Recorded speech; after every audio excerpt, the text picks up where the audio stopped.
Hi, Drennan with Fairbairn Protocol H2H. How are you doing today? We're going to talk to you today a little bit about opportunity. If you've been following our videos as we've been producing them throughout a little bit here, you're going to notice that we have a strong tendency towards going towards an understanding of the world. We place an extreme amount of emphasis on our understanding of combat as opposed to our technique of combat. Don't get me wrong, technique is extremely valuable, but we understand that there's so many more things that come into it that allow that technique to be vital and dominating and successful. So, in that same concept of understanding, we've talked about things in the past such as taking the dog off the leash, which means letting your aggression out, your will to injure, strategies, all these different things that come into it. You can review our videos and you'll find them all. But today, with the focus of opportunity, we're going to discuss it in that same fashion. And we're going to talk about how we here at Fairbairn Protocol H2H apply that. Fairbairn Protocol H2H has two components that don't exist within the Fairbairn Method. And one is awareness and that separation, all the things that go on in that component, deterrence, all this type of thing that go in there. And the second one, of course, is that point of transition where we go from non-violence to violence, and all the setups that come from the bodyguard, and we're going to go into that. Those are all added on. The combat portion is the Fairbairn Method, and we keep it as pure as we can there. And if it's not Fairbairn, we title it as such. Otherwise than that, it's straight up. So, now having said that, we're going to the concept of opportunity. Opportunity is discussed in two forms in the world of combat, be it sport, competitive, or combative, meaning you're actually fighting for real. In the first two areas, sport and combative, sport and competition, they often talk about creating opportunity. And this is something that is starting to spill over into the combative world, and I don't know. We do not do that as a major role. Now please understand that there's nothing that's 100%. There's always an infiltration of some concept from something into something else. So for terms of general talk, we don't do that. We look at opportunity as something that is presented to us, not created. To go to created, I give an example. I'll use two examples, one from the world of MMA and the other world from the world of boxing. In boxing, there may be a combination that I'll throw. A jab, straight right, followed by a hook. In this combination, I will train that combination, pop, pop, pop, pop, pop, pop, pop, pop, pop, so that when I throw that in the ring, what I'm attempting to do is, if I strike with the jab, wonderful. If I strike with the right hand, wonderful. If I strike with the hook, wonderful.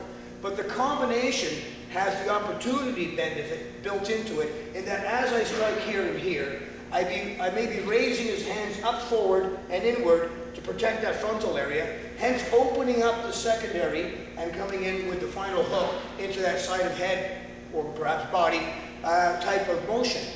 There, the opportunity is being created by the first two movements and achieved by the third final movement. Okay.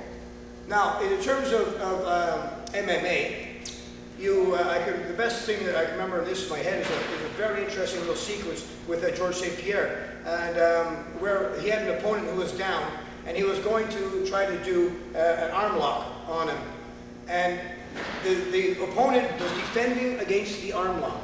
Now you've seen this very often, defending against a particular movement, defending against, and that's an isolation. He's isolating his focus of defending against the arm lock. Meanwhile, George, in a dominant position, was attempting to achieve the arm lock. He was working, as you would call it, the arm lock.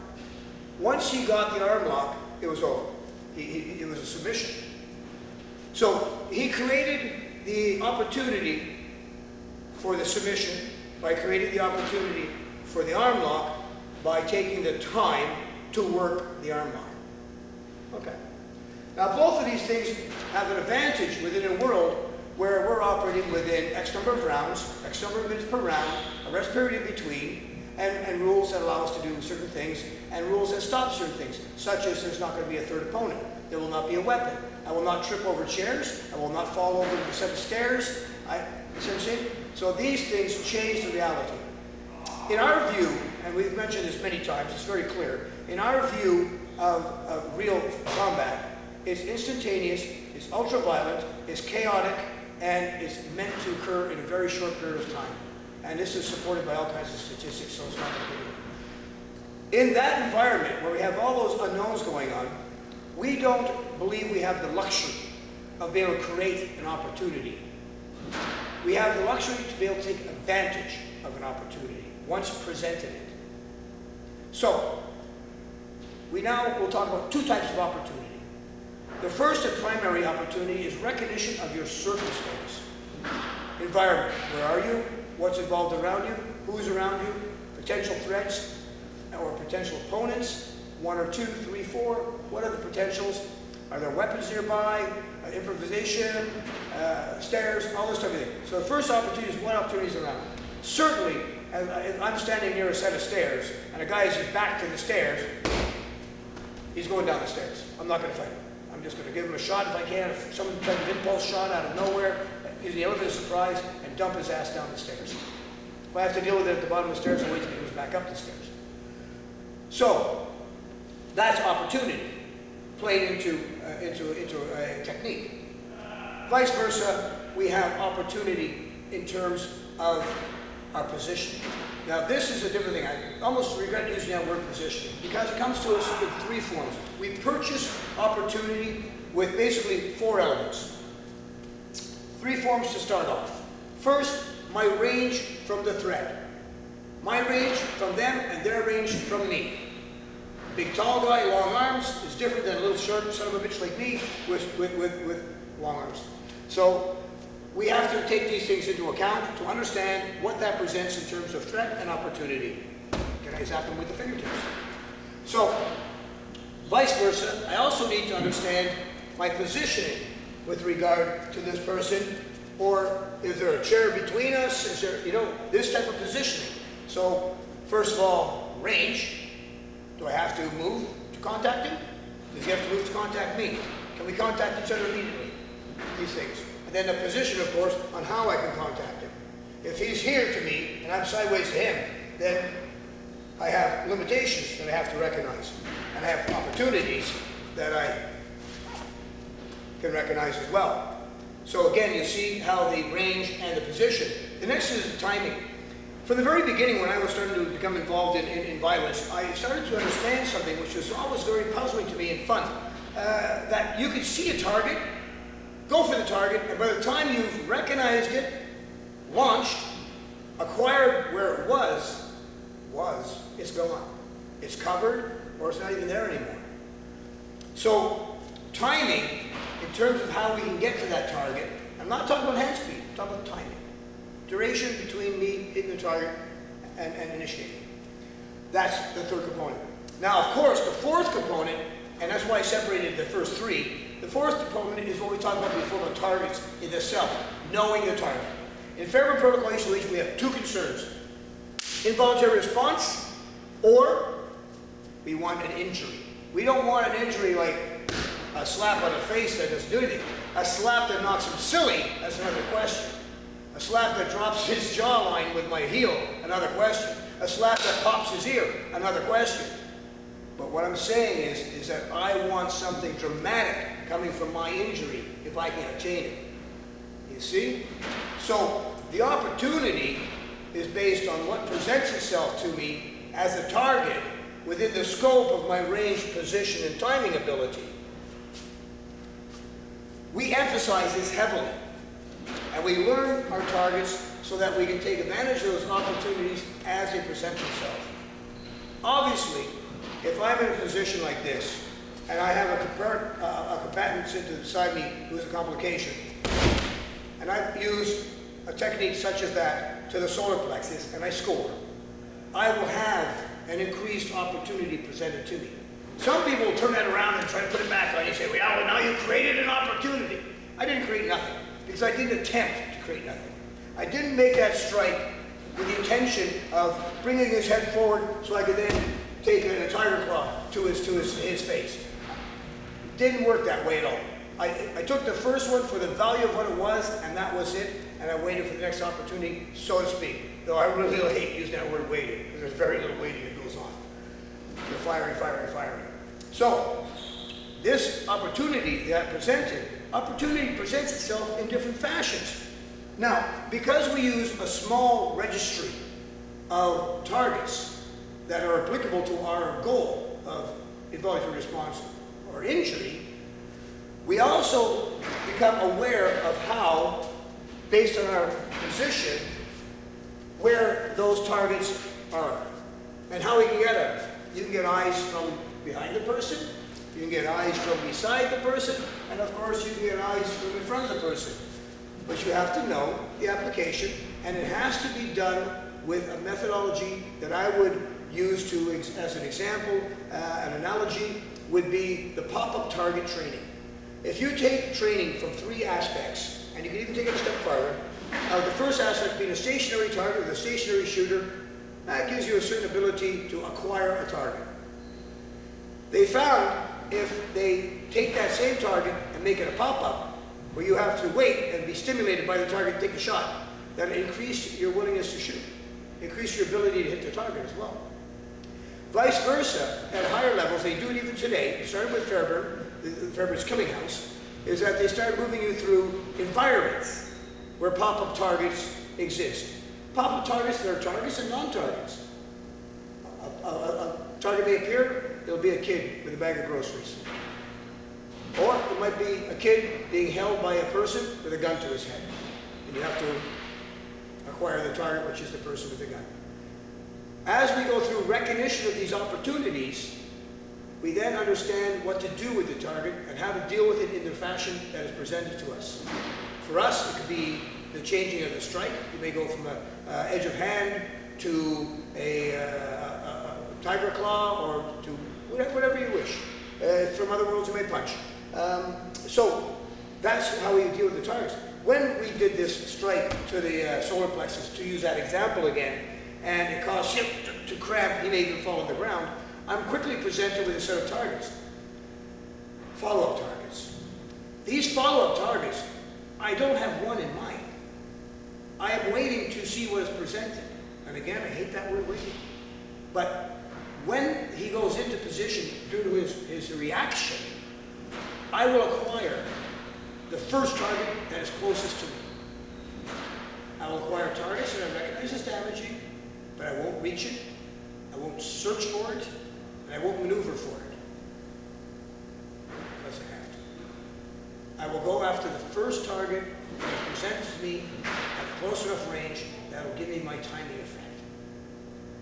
If I was to punch somebody straight into the suborbital, break the bone, I would not even slow down their fighting capability. They would be more sensitive in that area, but their ability to throw, punch, kick, grab, bite, whatever, has been hindered zero. Zero. So that shot was absolutely useless to me. What we wanted to do is, if I take him by the eyes instead, then what happens is we have a situation where I have more time to acquire my secondary opportunities. That's what we're looking at. We're looking at any time that we can create deficit in its capability. So opportunity is focused in that fashion. So it comes down to the main focuses again of range to the target, position to the target, my timing ability to take that target, and of course the value of the target. And we look at it in that world of chaos where it is presented to us. What if I strike him here, and he trips over a chair and falls down 3 feet over there? Well, so much for a combination. It doesn't exist, does it? So we don't go that way. We go specifically to the concept of that, taking the injury. This is why sometimes you see some of the posts that I talk about when we go after things that are hyper dangerous, and we consider much of everything hyper dangerous. We talk about staying alive 1 extra second. Because if I have 1 extra second, then I may recognize that opportunity for that next shot that may present itself. And that next shot may be the thing that finishes it for me. So we're always looking for that. We don't stop unless we drop that concept. Very, very important, and it's very, very dominating within our world. It allows us a strict focus. When we started doing drills of distance ranging, we found, of course, that our techniques changed wildly. Of course, if you're way out and you had to do movements, the type of kicking you did changed. As you stepped closer, it changed. As you get closer, it changed. To the point where we were face to face and we were doing self-initiation of technique, which meant that you and I are face to face, and you've been already told ahead of time that you're going to take the first shot whenever you feel like doing it. The instructor will say go, and then you'll wait, and when you feel like it, you'll take the first target. And when we have these situations, the eye gouge became dominant. That short, straight, jabbing effect, straight to the eyes. We were wearing glasses. They were delivered hard and fast. We're stunning people, staggering them back with the glasses on. Very, very, very good movement. Dominated because of the opportunity. To say that same thing and say, well, eye gouge is the way to go, and you're 4 feet back and you've got to run in a foot just to get in range. Now all of a sudden, that's not an opportunity anymore. Now you're trying to create something. You're doing a lot of effort trying to create something instead of taking advantage of something and present something. And that's timing and opportunity and an element of surprise that you lost. This becomes very critical. We often say, if I have a technique that works against a knife, then why wouldn't I use that technique against a hand or a foot or a big guy or, you know what I'm saying? Why would we not use it all the time? If it's so great, I can take knives away with it, I can stop knife attacks with it, then why don't I use it against hand attacks? I mean, it doesn't make any sense. So, if we use those same concepts, we're talking about opportunity. We talk about the opportunity of angle on a person. We talk about opportunity about angle on the weapon in this particular case. When we deal with a knife, we have to be as close as we can so we have timing, and we have to be far enough away that we're not immediately stabbed, and we have to initiate an element of surprise, and we have to do angle to get on the inside of the knife. They call that the outer circle of tip. You know, we want to get inside that, because if you're outside it, you can get pronged. But even if you're inside it, you can get pronged. So you need to have opportunity recognition right away. These are good examples of where opportunity, as we're expressing it, of chaos comes in immediately. You may get that arm inside and knock that knife inside, and then be able to compress it to his body. And at that point, once you compress his body, slam those eyes before that hand can come around and do something, or he can change hands or whatever, stomp on your shin.